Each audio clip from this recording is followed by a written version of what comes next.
Sense senyal, nosaltres el que hem fet ha estat una campanya comunicativa, els ajuntaments, els vostres municipis preveiem que hi hagi zones que s'apaguin.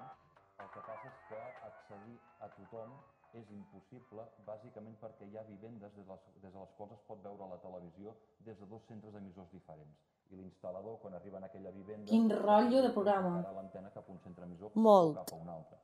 Com que tenim Sí. possibilitat per la quantitat de vivendes... Ah! Mira, el primer petard que sent aquest any. Odio els petards.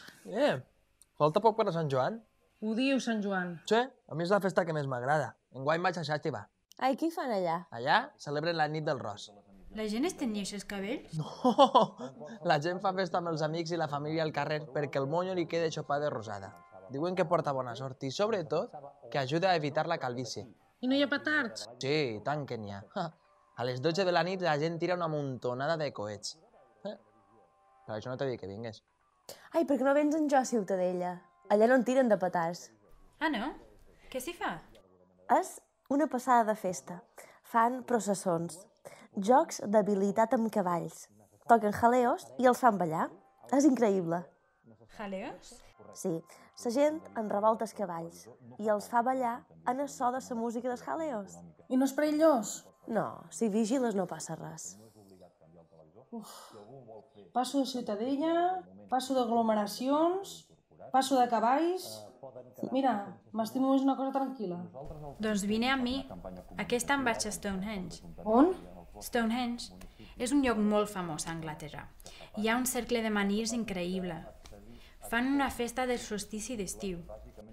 Hi ha druides i celebren cerimònies de bona sort. Està molt bé. Jo és que això de druides, bruixes i bruixots em fa una mica de mandra. Quasi que m'estimo més els petards. Ai! Però com t'ho fas? És que ni que fossis sord. Pep. Pep. Pep. Perdona, però és que quan arriba Sant Joan em poso taps. No suporto els petards. I com ho fas per la rebella? Doncs res, quedo amb la senyora Rosita i juguem a cartes. La senyora vella de dalt. Quants anys té? 93, però està fresca com una rosa. Tampoc no suporta els petards. Ens posem taps a les orelles i juguem a cartes tota la nit. Si vols et convido. Tampoc estic tan desesperada.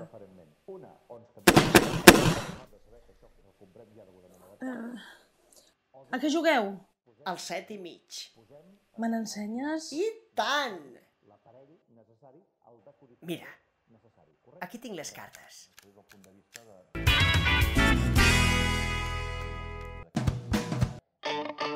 Sant Joan és una de les festes més celebrades de casa nostra i forma part d'un calendari festiu excepcionalment ric i divers.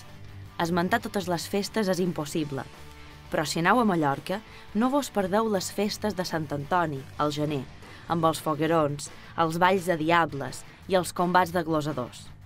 A València, per Sant Josep, les falles omplen la ciutat de ninots satírics i l'olor de pólvora de les mascletaes. Per la Mercè, al setembre, Barcelona celebra la seva festa major. Un dels seus moments més àlgids és el correfoc. Milers de persones ballen al voltant de diables i bèsties que escupen foc pels queixals.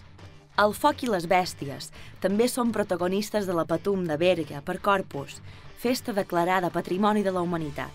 També són dignes de veure i viure les festes de moros i cristians d'Alcoi i les festes de la processó de la Mare de Déu de la Salut del Gemesí, al País Valencià. Tenen com a element destacat les espectaculars moixarangues, unes torres humanes molt semblants als castellers catalans, que es poden admirar en la majoria de festes majors dels municipis del Camp de Tarragona i la Catalunya central. En una llista de festivitats destacades no hi pot faltar el Carnestoltes de Sitges i Vilanova i la Geltrú, la processó de la dansa de la mort de Verges per Setmana Santa, les fogueres d'Alacant per Sant Joan, les festes de Sant Sebastià de Palma, les festes de Santa Magdalena a Castelló de la Plana i Sant Narcís a Girona o Santa Tecla a Tarragona, la Plec de Vilanova...